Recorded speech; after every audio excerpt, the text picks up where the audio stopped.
Hello students, मैं लता साहू आज आप लोगों के लिए क्लास 8th का चैप्टर 5 सवाल वाल मन के जवाब डॉक्टर कलाम के रीड कराने जा रही हूँ।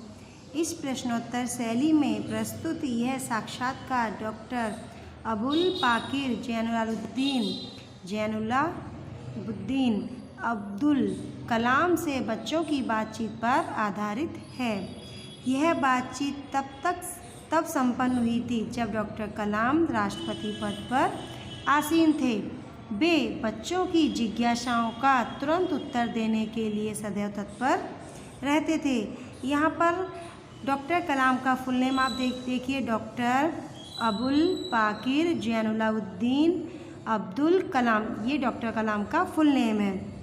तो मैं आपको डॉक्टर कलाम के बारे में थोड़ा बताती हूँ। डॉक्टर कलाम जो थे वो भारत के भूतपूर्व राष्ट्रपति थे और वो क्या थे, एक वैज्ञानिक थे। भारत के आधुनिक क्षेत्रों में इन्होंने बहुत बड़ा योगदान रहा है इनका। डॉक्टर कलाम बहुत ही सरल स्वभाव के व्यक्ति थे। बच्चों से इन्हें बहुत लगाव था।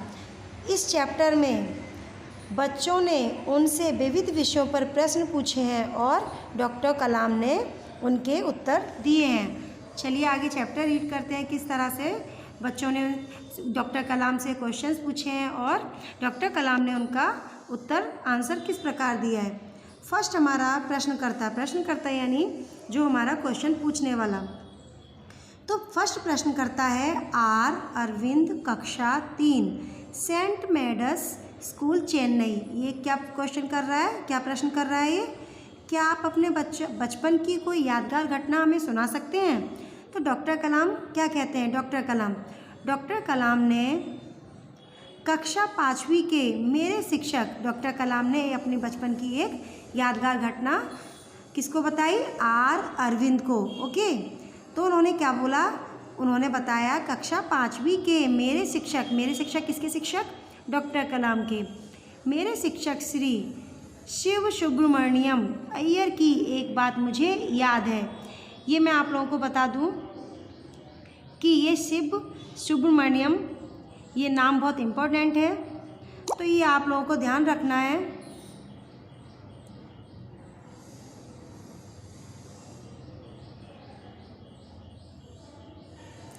ये शिव सुब्रमण्यम अय्यर की ये बात, तो शिव सुब्रमण्यम ये नाम आपको खास करके लर्न करना है, क्योंकि आगे ये क्वेश्चन इसका आएगा, पूछा जाएगा कि डॉक्टर कलाम के शिक्षक का नाम क्या था। तो आप क्या नाम है डॉक्टर कलाम के शिक्षक का नाम? शिव सुब्रमण्यम अय्यर। ओके, एक दिन कक्षा में वे हमें बता रहे थे, कौन? डॉक्टर कलाम के शिक्षक, कि कोई पक्षी कैसे उड़ता है। ये ध्यान रखना, आप लोग ध्यान से सुनना, बहुत इम्पोर्टेंट है ये लाइन। तो उन्होंने हमें रामेश्वरम के समुद्र तट पर ले जाकर इसका जीवंत उदाहरण दिया। वह ऐसी यादगार घटना थी जो मेरे मन मस्तिष्क में हमेशा के लिए बैठ गई। इसी से मुझे आगे विज्ञान पढ़ने की प्रेरणा मिली। ये इनका आंसर था। अब दूसरा प्रश्नकर्ता क्या पूछता है? कौन है दूसरा प्रश्नकर्ता?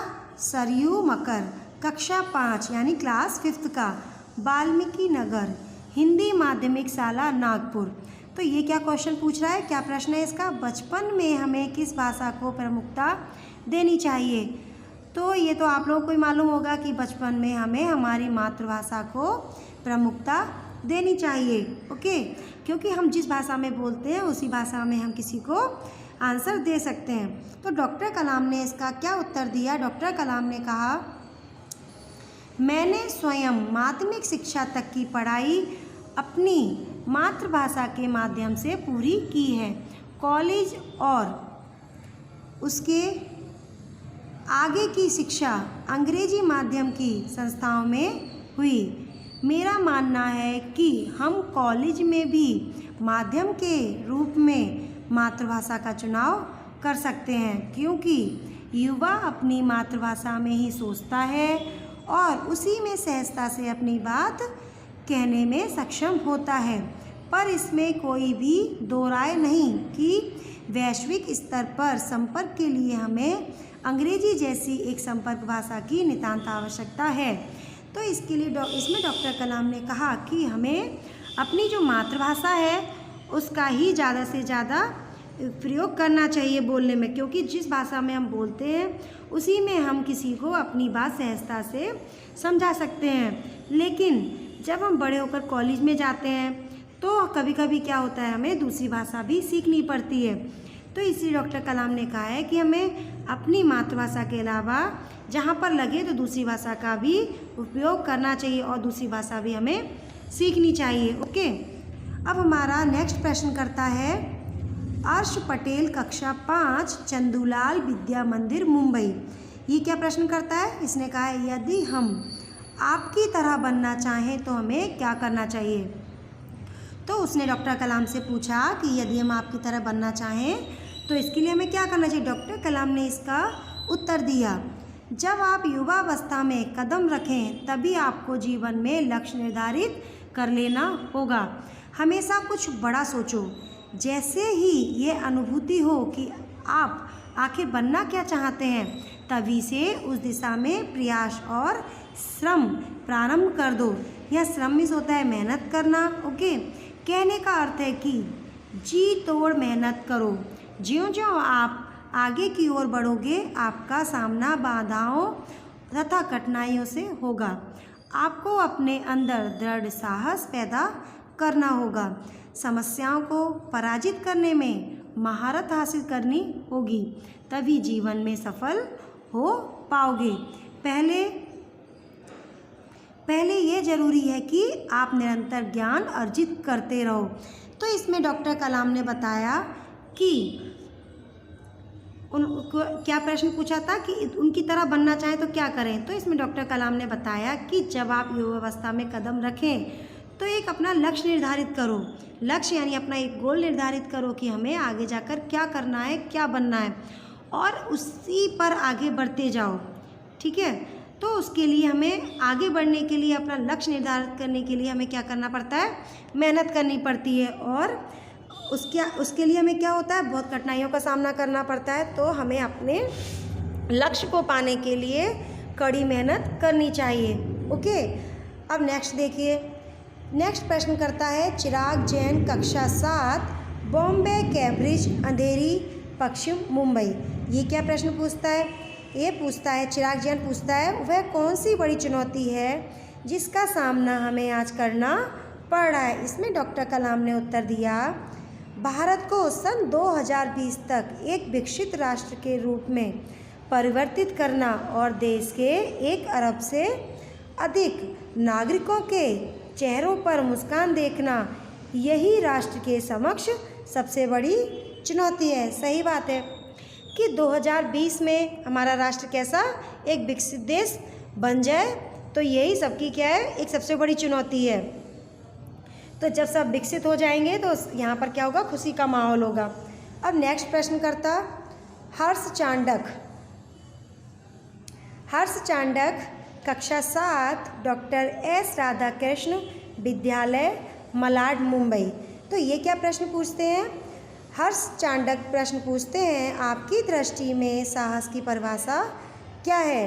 तो डॉक्टर कलाम बताते हैं कि अपनी जान की परवाह किए बिना दूसरों को संकट या आपदा से बचाना ही साहस है। तो उन्होंने साहस की परिभाषा क्या बताई थी कि हमें अपनी जान की परवाह ना करके दूसरों को किसी संकट से बाहर निकालना, दूसरे की सहायता करना ही हमारी क्या है, एक साहस की परिभाषा है।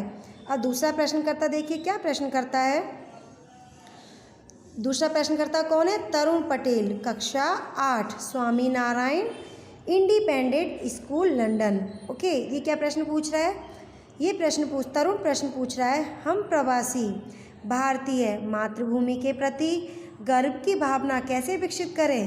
तो इस पर डॉक्टर कलाम ने उत्तर दिया, भारतीय मूल का कोई भी व्यक्ति एक बृहद भारतीय परिवार का अंग है और उसे हमारे देश की सांस्कृतिक विरासत पर गर्व है। सौभाग्य से आप लोग ऐसी स्थिति में हैं कि अपनी मातृभूमि से अच्छी तरह जुड़े हुए हैं और यही आपके लिए गौरव की बात है।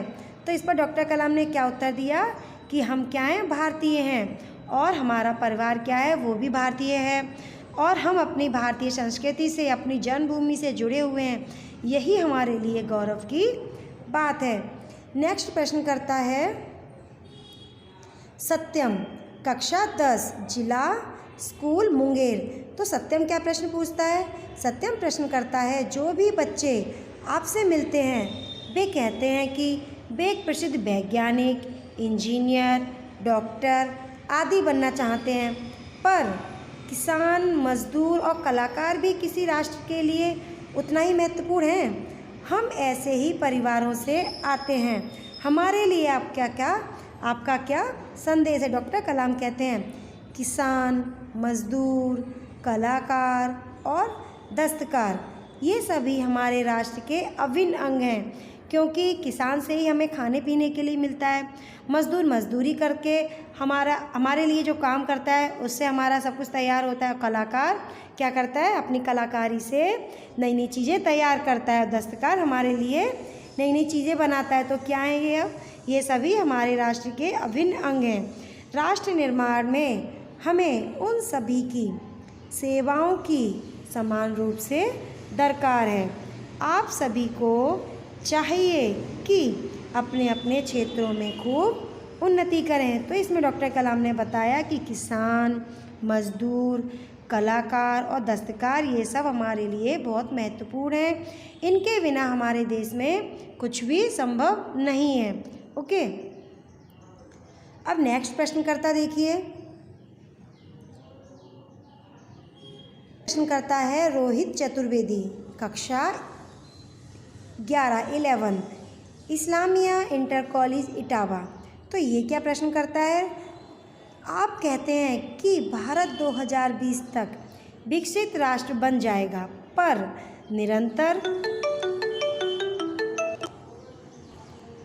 निरंतर बढ़ती जनसंख्या और बेरोजगारी से संभव होने देगी।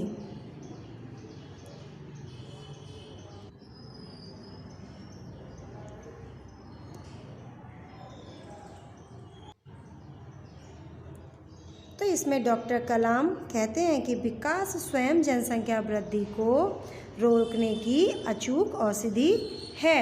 इसमें जनशिक्षा, विशेषकर स्त्री शिक्षा की बात भी सम्मिलित है। इससे छोटा परिवार, सुखी परिवार की मान्यता को बल दिया गया है। इसमें क्या बताया गया है कि छोटा परिवार सुखी परिवार होता है।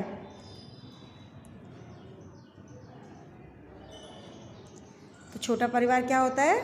छोटा परिवार सुखी परिवार की मान्यता को बल मिलता है। भारत 2020 का मिशन यहाँ के युवाओं को रोजगार के पर्याप्त अवसर सुलभ कराएगा। ग्रामीण क्षेत्रों में बड़ी संख्या में उद्योग धंधे स्थापित किए जाएंगे, जिससे उन क्षेत्रों में रोजगार के प्रचुर अवसर पैदा होंगे। तो डॉक्टर कलाम ने क्या बताया? विकास क्या करेगा? स्वयं जनसंख्या वृद्धि को रोकने की अचूक औषधि है। तो यहाँ पर आपका क्वेश्चन पूछा जाएगा कि जनसंख्या वृद्धि को रोकने की अचूक औषधि क्या है? तो इसका आंसर आएगा विकास। ओके, अब नेक्स्ट प्रश्न करता देखिए अंश मेहता, कक्षा 12, तेजस हाई स्कूल बड़ौदा। तो ये तेजस अंश क्या प्रश्न पूछता है? अंश पूछता है आपको ऐसा क्यों लगता है कि 2020 तक भारत विकसित राष्ट्र बन जाएगा? तो इस पर डॉक्टर कलाम आंसर देते हैं कि भारत की जनसंख्या 1 अरब से अधिक है। इसमें 54 करोड़ लोग 25 वर्ष से कम आयु के हैं। ये हमारी क्या है? राष्ट्रीय शक्ति है। भारत को 2020 तक विकसित राष्ट्र में परिवर्तित करने के लिए हमारे पास प्रचुर प्राकृतिक संसाधनों के साथ ही सुनियोजित खाका भी उपलब्ध है। 54 करोड़ युवाओं के विचारों की एकता निश्चय ही इसे विकसित राष्ट्र में परिवर्तित करने में सफल होगी। तो इसमें डॉक्टर कलाम क्या कहते हैं कि भारत की जनसंख्या 1 अरब से अधिक है। इसमें 25 वर्ष के आयु के कितने लोग हैं? 54 करोड़। तो जो कम एज के 25 वर्ष की आयु के जो लोग हैं तो वो क्या है, आगे तरक्की कर सकते हैं, हमारे देश को विकसित बना सकते हैं। वो अगर मेहनत करें और मन लगाकर लगन से कार्य करें तो हमारा देश विकसित देश बन सकता है। आगे हमारा नेक्स्ट प्रश्न करता है एस कार्तिक, कक्षा 12, Amar Jyoti English school Bengaluru. Okay, तो ये कार्तिक क्या प्रश्न पूछता है? कई छात्रों के बड़े बड़े लक्ष्य होते हैं पर आर्थिक तथा अन्य समस्याओं के कारण वे इन्हें प्राप्त नहीं कर पाते। वे अपना लक्ष्य आखिर कैसे प्राप्त करें? तो वो क्या बोल रहे हैं, कई छात्र क्या होते हैं, कई छात्रों के बड़े बड़े लक्ष्य होते हैं, बहुत बड़ा बड़ा सोचते हैं, लेकिन उनके आगे कई समस्याएं आती हैं तो वो क्या करते हैं, उस पर अपना लक्ष्य प्राप्त नहीं कर पाते। तो इस पर डॉक्टर कलाम उनको बताते हैं कि स्कूल में पढ़ाई में अच्छा प्रदर्शन करने पर छात्रवृत्ति प्राप्त होती है। छात्रवृत्ति यानी स्कॉलरशिप।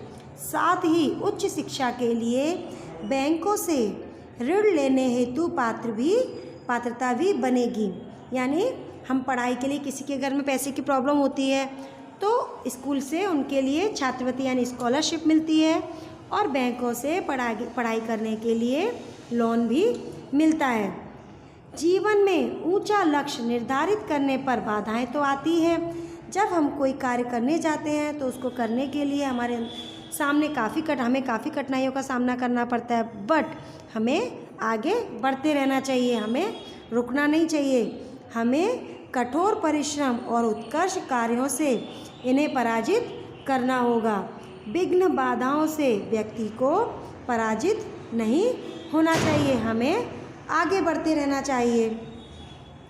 नेक्स्ट प्रश्न करता है मिथुन के द्वितीय वर्ष बी लेवल AICT अमृतापुरी। ये क्या प्रश्न पूछते हैं? भारत को विकसित राष्ट्र बनाने में राजनीतिक की क्या भूमिका होती है?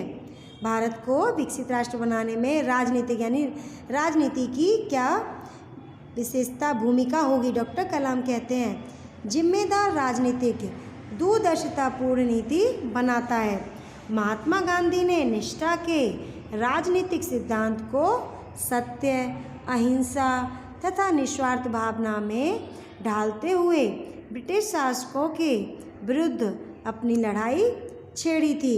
वर्तमान राजनीतिज्ञों को अपने कठिन परिश्रम, उत्कृष्टता और पारदर्शी कार्यों से मार्गदर्शन देना होगा।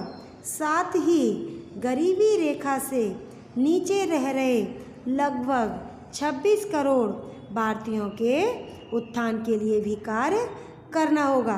तो डॉक्टर कलाम कहते हैं भारत को विकसित राष्ट्र बनाने के लिए हमारी राजनीतिक भूमिका ये होगी, जिस प्रकार गांधी जी ने सत्य, अहिंसा और निष्ठा से अपना कार्य किया, उसी तरह आज के जो नेता हैं वो अपना कार्य सत्य, निष्ठा और अहिंसा से करें तो हमारा देश एक विकसित देश बन जाएगा। और गरीबी रेखा से नीचे वाले लोगों की सहायता करें और उनके उत्थान के लिए कार्य करें तो हमारा देश भारत कैसा एक विकसित राष्ट्र बनने में सक्षम होगा। अब दूसरा प्रश्नकर्ता देखिए क्या प्रश्न करता है, कौन है प्रश्नकर्ता? सी नंदिता सूभी, तृतीय वर्ष, MGR इंस्टीट्यूट चेन्नई। तो ये क्या प्रश्न करती है? रक्षा की दृष्टि से विजन 2020 का लक्ष्य पाने में महिलाओं की क्या भूमिका हो सकती है? अब इन्होंने क्या प्रश्न पूछा कि 2020 में लक्ष्य पाने के लिए महिलाएं क्या क्या कर सकती हैं। तो डॉक्टर कलाम ने इसका आंसर दिया। विज़न 2020 में रक्षा अनुप्रयोग के क्षेत्र की महत्वपूर्ण प्रौद्योगिकियों के विकास पर विचार किया गया है। राष्ट्रीय सुरक्षा की बात भी विज़न 2020 का एक अभिन्न अंग है। सशस्त्र सेनाओं में नियुक्ति के लिए पुरुष और महिलाओं के आधार पर कोई भेदभाव नहीं किया जाता है। यानी कि जो सेना में भर्ती होती है तो वहाँ पर पुरुषों के अलावा महिलाओं के लिए भी सेना में भर्ती किया जाता है। तीनों सेनाओं में पर्याप्त महिलाएं अधिकारी नियुक्त हैं। जो 3 सेनाएं होती हैं, जल, थल, नभ, तीनों में महिलाओं के लिए भी आजकल जॉब प्राप्त होती है। राष्ट्रीय रक्षा क्षमताओं में वृद्धि के लिए महिलाएं उच्च स्तरीय सामरिक सेना बहुगुणक उपकरणों पर कार्य करके भी अपना ये सहयोग दे सकती हैं। यानी कि इसमें बताया गया है कि 2020 में महिलाएं भी किसी से कम नहीं हैं, वो भी हर क्षेत्र में पुरुषों के समान ही हैं और उनके जैसे ही आगे बढ़ रही हैं। कोई भी जॉब हो, कुछ भी हो, उसमें महिलाएं भी अपना योगदान दे सकती हैं। अब दूसरा प्रश्न करता है, जोधपुर दौरे पर डॉक्टर कलाम से एक बच्चे द्वारा पूछा गया प्रश्न। इसमें बच्चे का नाम नहीं दिया गया है। जोधपुर पर जब डॉक्टर कलाम घूमने गए थे तो वहाँ पर एक बच्चे ने डॉक्टर कलाम से प्रश्न पूछा था। क्या प्रश्न था? क्या हम अति विशिष्ट व्यक्तियों के दौरे पर हो रहे अनावश्यक खर्चे कम नहीं कर सकते? वो ये कह रहे, बच्चे ने क्या पूछा कि जो बहुत विशिष्ट व्यक्ति होते हैं, पैसे वाले या फिर कोई बड़े होते हैं, तो वो क्या करते हैं, बहुत अनावश्यक खर्च करते हैं, जिससे गरीबों को क्या होता है, हेल्प नहीं मिल पाती है। तो उसके लिए उनके खर्चे कम करने के लिए क्या कर सकते हैं? तो इस पर डॉक्टर कलाम ने बताया, तुमने इस मंच पर एक बड़ी सी कुर्सी देखी होगी, वह कुर्सी अब यहाँ पर नहीं है। ठीक ऐसे ही अनुत्पादक चीज़ों पर हो रहे अनावश्यक खर्च भविष्य में नहीं होंगे। इसमें क्या बताया गया है कि कुछ काम ऐसे होते हैं धीरे धीरे ही कम हो पाते हैं। तो उन्होंने बोला ये काम भी जो खर्च का है, ये सब भी धीरे धीरे कम होगा, भविष्य में ऐसा खर्च नहीं होगा। ओके, ये हमारा चैप्टर यहाँ फिनिश होता है। आप लोग जो मैंने चैप्टर चलाया है वो ध्यान से सुनिए, क्योंकि इस सारे क्वेश्चन के आंसर्स आपको इसी में मिलेंगे। ओके, अब ये शब्दार्थ हैं, शब्दार्थ को आपको रीड करना है। शब्दार्थ जो मैंने पहले भी आपको बताया था, इसी में समानार्थी होते हैं। जैसे जीवंत, तो जीवित यानी जीता जागता। मातृभाषा, मातृभाषा क्या होती है? माँ, यानी परिवार की भाषा, जो हमारी फैमिली में जिस भाषा में हम बात करते हैं वो हमारी क्या होती है? मातृभाषा। वैश्विक, वैश्विक यानी विश्व संबंधी। बृहद मीन्स बड़ा होता है, और विरासत मीन्स धरोहर होती है। दस्तकार, शिल्पकार, दरकार यानी ज़रूरत। उत्कृष्ट यानी उत्तम, श्रेष्ठ, बड़ा। विघ्न यानी बाधा, और पारदर्शी जो होता है जिसके आर पार देखा जा सके। बहुगुणक यानी बहुत अधिक संख्या में, बहुत ज़्यादा। निष्ठा, श्रद्धा या विश्वास। अनुत्पादक मीन्स जो उत्पन्न ना करे। अति विशिष्ट, बहुत महत्वपूर्ण। सामरिक मीन्स युद्ध से संबंध रखने वाला। खाका, ढांचा यानी किसी चीज़ का नक्शा। प्रचुर यानी पर्याप्त। यहाँ अभ्यास देखिए, अभ्यास में आपको जितना आप कर सकते हैं रिटर्न में आप कर सकते हैं, वरना आप इसको ऐसे ही लर्न कर सकते हैं। क्वेश्चन नंबर 1 है, प्रश्नों के उत्तर दीजिए। इसमें नंबर 1 है, यदि आप इन प्रश्नकर्ताओं में होते तो आप कौन कौन से प्रश्न पूछते? तो इसमें तो आपको खुद से लिखना पड़ेगा कि आप, अगर वो बच्चों की जगह आप होते तो आप डॉक्टर कलाम से क्या क्या प्रश्न पूछते। सेकंड है हमारा, डॉक्टर कलाम ने अपने बचपन की कौन सी यादगार घटना सुनाई। तो ये मैंने आप लोगों को बताया था, ये इम्पोर्टेंट है। जब वो डॉक्टर कलाम कक्षा 5 में थे, 5th स्टैंडर्ड में थे, तो उनके जो शिक्षक थे कौन थे? अय्यर, शिव सुब्रमण्यम अय्यर। तो उन्होंने कौन सी यादगार घटना बताई थी कि चिड़िया कैसे उड़ती है। ओके, तो ये आप ये पैराग्राफ देखेंगे, उसमें आपको आंसर मिल जाएगा। एंड नंबर 3 आपकी, तो आप अपनी खुद की एक यादगार घटना बता सकते हैं कि आपके साथ जो भी हुआ हो। 4 अपना लक्ष्य प्राप्त करने के लिए आप क्या क्या कर सकते हैं? अपना लक्ष्य मीन्स अपना गोल बनाने के लिए आप क्या क्या कर सकते हैं, आगे आपको क्या क्या करना है, तो इसकी एक तैयारी आप कैसे करेंगे वो आप इसमें नोटबुक में लिख सकते हैं। एंड नंबर 5, किसी को मुसीबत में देखकर आप क्या करते हैं? तो आप क्या करेंगे वो आपको सोचना है। ओके, तो ये आपको अपने शब्दों में लिखना है। क्वेश्चन नंबर 2 है, परिच्छेद को शुद्ध रूप से पढ़िए और सुंदर अक्षरों में लिखिए। तो आपको इसकी सेम कॉपी करनी है, देखकर इसको पहले रीड करना है, फिर उसको अच्छी राइटिंग में इसको लिखना है। ओके, क्वेश्चन नंबर 3, बचपन में हमें किस भाषा को प्रमुखता देनी चाहिए, मातृभाषा या अंग्रेजी, क्यों? तो ये भी मैंने आपको बताया था। ओके, तो ये भी आप चैप्टर के अंदर से ढूंढ कर लिख सकते हैं। मैंने बताया था आपको मातृभाषा पर प्रमुखता देनी चाहिए, क्योंकि हम जिस भाषा में बात करते हैं उसी भाषा में हम सामने वाले को या किसी को से अच्छी तरह से समझा सकते हैं। और जहाँ हमें दूसरी भाषा की, अंग्रेजी भाषा की ज़रूरत हो, वहाँ पर हमें अंग्रेजी भाषा को भी प्रमुखता देनी चाहिए।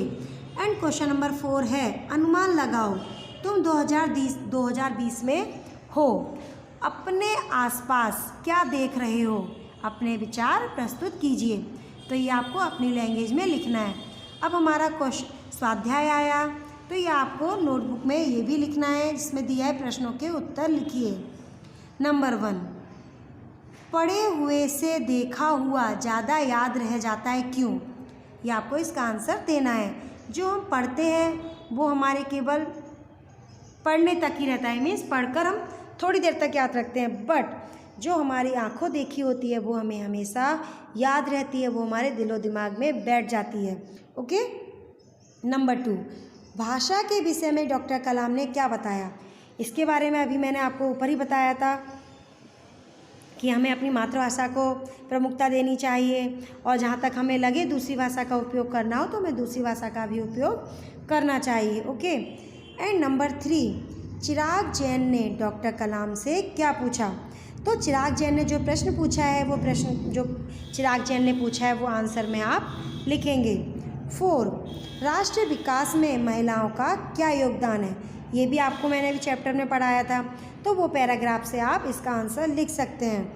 एंड नंबर 5, किसी भी देश के लिए सेना का क्या महत्व है? तो ये आप इसका आंसर अपनी नोटबुक में लिखेंगे।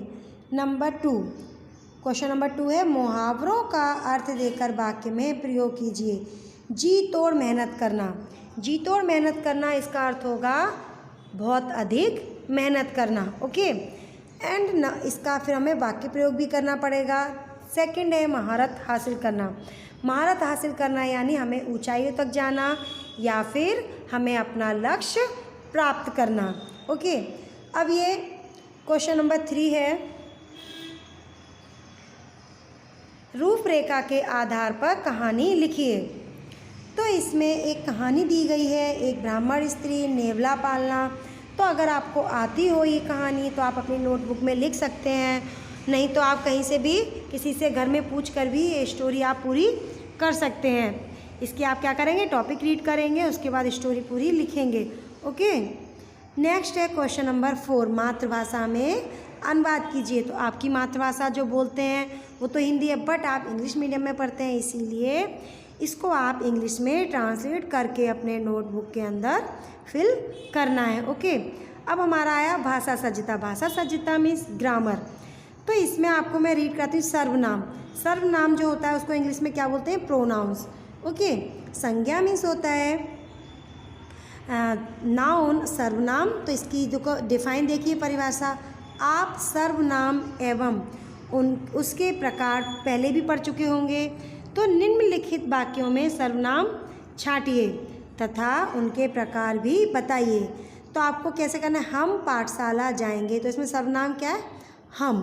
सेकंड, यह किताब मेरी है, तो इसमें क्या है, यह। और कोई, तो थर्ड में क्या है, कोई। फोर्थ में सर्वनाम क्या है, तुम्हें। और फिफ्थ में यह और जिसने। ओके, और नेक्स्ट है मैं स्वयं। दो आ गए इसमें सर्वनाम, मैं भी आ गया और स्वयं भी आ गया। इसमें किसी का नाम नहीं दिया है। जहाँ किसी का नाम दिया होता है वो संज्ञा होता है, और जहाँ किसी को हम जैसे यह, वो या तू, मैं, इस तरह से हम करते हैं तो वो क्या होता है, सर्वनाम मीन्स प्रोनाउन। ओके, अब आगे चलते हैं हम। नेक्स्ट है हमारा, निम्नलिखित वाक्यों में रेखांकित शब्दों को ध्यान से पढ़िए। इसमें एक वचन दिया है और बहुवचन, हमें क्या करना है, एक वचन को बहुवचन में चेंज करना है, जिसमें नंबर 1 में दिया है मैं कल गांव जाऊंगा। तो हमें चेंज वही करना है जिसके नीचे अंडरलाइन दी है। यहाँ पर एक वचन में मैं के नीचे अंडरलाइन दी है, तो हमें मैं की जगह बहुवचन में क्या करना होगा, हम। सेकंड में दी है मेरी, तो क्या होगा, हमारी। उसे तो उन्हें, यह तो ये, और तुझे, तुझे का क्या होगा, तुम्हें। तो देखा, आगे रीड करते हैं। उपयुक्त रेखांकित शब्द मैं, मेरी, उसे, ये सब क्या है, सर्वनाम के एक वचन रूप हैं, जबकि हम, हमारी, उन्हें, ये और तुम्हें, ये सब क्या है, बहुवचन के रूप हैं। ओके, तो हमें एक वचन के रूप और बहुवचन के रूप लर्न करना होगा, तभी हम इसको आगे ध्यान से आंसर इसके फिल कर पाएंगे। ओके, कोष्ठक में से दिए गए सर्वनाम शब्दों के उचित रूप से रिक्त स्थानों की पूर्ति कीजिए। तो इसमें आपको ये जो दिया है, ये सर्वनाम दिया है एक वचन, आपको यहाँ पर क्या करना है, इसको सही ढंग से लिखना है।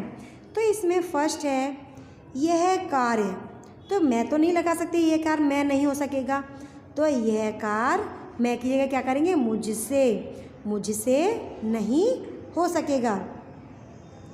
तुम क्या करेंगे, मुझसे, यहाँ पर क्या लिखेंगे, मुझसे नहीं हो सकेगा। सेकंड है पापा ने, तो तुम बुलाया, ऐसे तो नहीं लिखेंगे, तुम्हें, तो क्या लिखेंगे, तुम्हें बुलाया है। थर्ड में आएगा जो लड़की वहाँ खड़ी है मैं, तो वह की जगह हम क्या करेंगे, उसे नहीं जानता। फोर्थ में हम करेंगे लगता है उसे, यह की जगह क्या होगा, उसे मेरी बात अच्छी नहीं लगती। ओके, एंड 5 में है यह काम कौन, कौन लोगों ने किया, नहीं, यह काम किन लोगों ने किया। ओके, तो यहाँ पर हमारा चैप्टर फिनिश होता है। तो आप लोगों को जिस तरह से मैंने ये चैप्टर समझाया, उसको आप ध्यान से समझेंगे, और सारा स्वाध्याय है, अभ्यास है, ज़्यादा से ज़्यादा आपको आता हो तो आप अपने नोटबुक में फिल करेंगे, क्योंकि इसमें कोई टफ़ नहीं है, हार्ड नहीं है। आपको सारे क्वेश्चंस के आंसर्स आपके चैप्टर के अंदर ही मिलेंगे, और आप सारा फिनिश कर देना। Okay, thank you.